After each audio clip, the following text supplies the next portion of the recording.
Hello everyone, it is me, it is I. Hi, welcome back to my channel. My name is Ivy, also known as the Geek Goddess here on YouTube, and today I am here to tell you about my very first readathon that I am calling the Dungeons and Book Dragons Readathon. So if you guys want to hear what this whole competitive readathon is about, then make sure to stay tuned. And no, you do not have to have played Dungeons and Dragons or have joined a readathon before to join this one.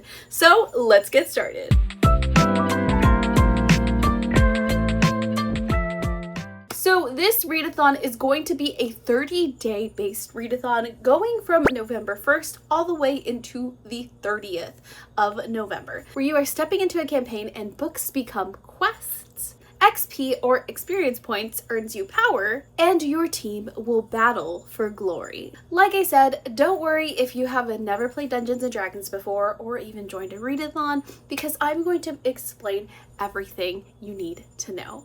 Now, first and foremost, before we move on to how to play, let's talk about the teams. There are going to be 4 different competitive based teams, and you can pick to your own choosing, or if you want to stick to true D&D fashion, you can roll a d20 die and let fate decide. Here I will post what your roll means, so depending on what you roll, that's the team that you are going to be landing on.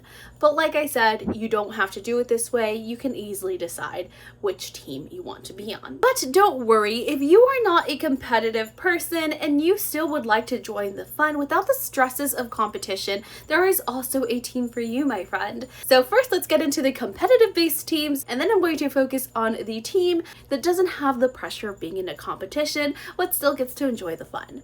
So let's get started with the teams. So a little bit more about teams is that we are split into 4 different teams. So first of all, each team is based off of a different popular Dungeons and Dragons class. And not only that, but each team has its own associated trait that they can use to gain bonus points for their team. And the 4 teams are as follows. If you choose Team Druids, then hello, welcome to my team. You will be co-led by me as well as Rochelle from Good Morning Dreamer, as we are the leaders for Team Druids. Now, our trait as Team Druids is that every time that we read a book that contains nature, magical transformations, animal companions, or seasonal reads, and no, it does not have to be the season that we're in. It could literally be any season from summer all the way into cold winter. If that sounds amazing, then join Team Druids and let's win this thing. But if nature does not tickle your fancy, then maybe, perhaps a little bit of magic will. And in that case, you might want to join Team Wizards. Now, Team Wizards are for my magical folky people. So this team's trait is that they gain bonus points by reading books that have to do with magical settings, have magical companions, or people with magical abilities. Okay, so something is wrong with me because I did not mention the amazing co-hosts that we have for our Wizards team. So number 1, we have Amanda, who is my personal friend. She's a Twitch streamer and a real-life dungeon master. And we also have Ashley from Ashley Beck Reads. I am so excited to have them on board and to have them as co-hosts for Team Wizards. Now, if you do want to get a little bit more on the darker side and you want to join Team Rogues, then your team is going to be led by Monica, what was previously known as a little bit of Monica, and is now changing her name to On Monica's Shelves, and Nat from Nerdy Nat Reads. Now, if you are interested in joining Team Rogues, then the trait that is going to give you bonus points is by reading books that contain morally gray main characters or love interests, as well as reading books about heists, thieves, and rebels. Now, if you're a little bit more of a action-packed person and you want something with a little bit more fights in them, then you might want to join, well, Team Fighters. If you want to join Team Fighters, then your team is going to be co-led by both Bo from Bo's Books and Steffany from Coffee Over Apples. And basically your trait, if you join Team Fighters, is that you get bonus points every time that you read a book that has a chosen one trope or contains a epic battle or fight scene, as well as books that contain legendary weapons or artifacts or revenge quests. quests. Now, if you are not an adventurer that seeks glory from battles, then you might want to join Team Halflings. Team Halflings is basically the team that gets to get cozy, find some friends, and gets to join the Readathon, but on the sidelines. They don't really have to do any competition. They just get to enjoy the ride. Now, if you are Team Halflings, you don't exactly have a trait.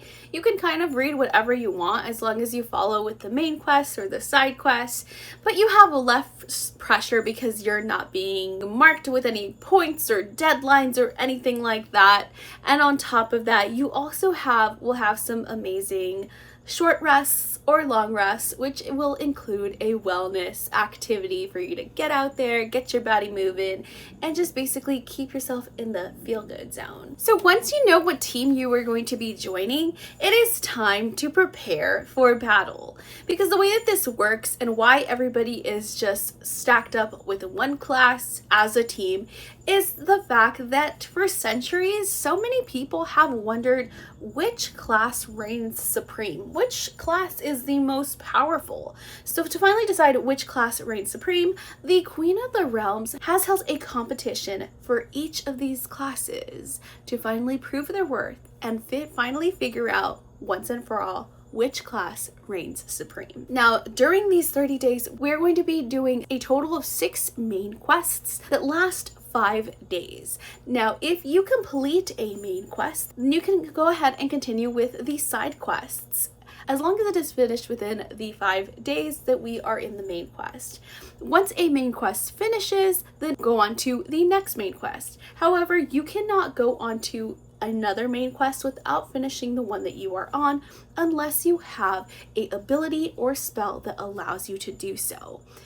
Which brings me to my next point, abilities and spells. Because these are all classes, right? Because we are all D&D classes, we all have different abilities and different spells. They can help us get more experience points for our team and help us and basically gives us a leg up so that we can win the competition. So how do we get these spell or ability cards? The way that we do that is I start you off with one, and then as time goes on, the more experience points you get, the more you are able to level up. Now, every time you level up, you unlock a new spell or ability that you can use whenever you want. However, once you use your spell or ability, it's gone for good and you cannot use it again, so choose wisely. Let's give you one example of what a spell card would look like. This is Mage Hand. You get it at level 1 as a wizard. So your Mage Hand is summoned by you, and it is able to reach through the story itself, guiding you to its conclusion. So basically, for one main quest, you are able to skip it without having to read the book associated with that main quest, and you are able to move on to the next one. However, not skip one main quest until the other one is unlocked. So you have to hold off until the next quest is unlocked to finally use your card. Or if you feel like you've fallen behind, then go ahead and use your Mage Hand, and then you can move on to the next prompt. So how do you win? Is by your team being able to finish all 6 main quests. It doesn't mean that everybody has to finish all 6 main quests, as long as someone in your team manages to complete all 6 quests, and whoever has the most experience points. And whoever has the most experience points at the very end. And like I said, you gain experience points every time you complete a main quest, every time you complete a side quest, every time you use a spell or ability that grants you extra XP, and by reading any book that is associated with your traits. Along the ways, there are going to be additional challenges. You might have some surprise random encounters or even monster encounters, or perhaps you might even have to do a puzzle or two. Doing that will allow you to also gain extra XP and unlock some other spells and abilities, and unlock an artifact that you can use as a power-up to gain you an extra leg up on the competition. Last thing that I want to talk about is the character sheets. Now, I designed these sheets to look a lot like the Dungeons and Dragons character sheets that we play within the Dungeons and Dragons game. Obviously, this is a readathon, so it's not going to look exactly like it, right? But it is a very good way to keep track of everything throughout the readathon. This is a personal log. It is completely optional. You do not have to do this, but it definitely is a lot of fun and will definitely get you more in the Dungeons and Dragons mood by filling this out throughout the month. Now, if you are ready to join the Dungeons and Dragons readathon, then make sure to click on the Discord down below. You are not going to be paired up into your teams quite yet, as the month has not begun, and please do not try to submit anything in the Google Forms yet, because it doesn't count until November 1st kicks off. But you can definitely start joining our Discord, get a feel for our hosts, get a feel for what team that you want to be in, and also begin reading all the announcements, rules, so that you can start joining in on the fun. Down below, I have also linked a adventure guide, which is basically going to have all the rules, regulations, and how to play, as well as how to fill out your character sheets. In case you're confused, in case you have any questions, it should all be in the adventure guide down below. I have some additional resources down there as well. And then, of course, if for some reason you still have more questions, feel free to join in on the questions for players chat and then the questions for mods chat as well. I also have the link to the character sheets down below as well. And please stay tuned, because I will have new videos coming out on Discord explaining more and more of how to play and the process. And I might be releasing them on here as well, maybe, but for sure I will be releasing them all on Discord. So I'm excited to have you join my very first readathon. I am so excited to be hosting it. I have put so much effort, so much time into creating this, and it's finally happening. So please join the Dungeons and Dragons readathon, and I will see you over on Discord. Bye!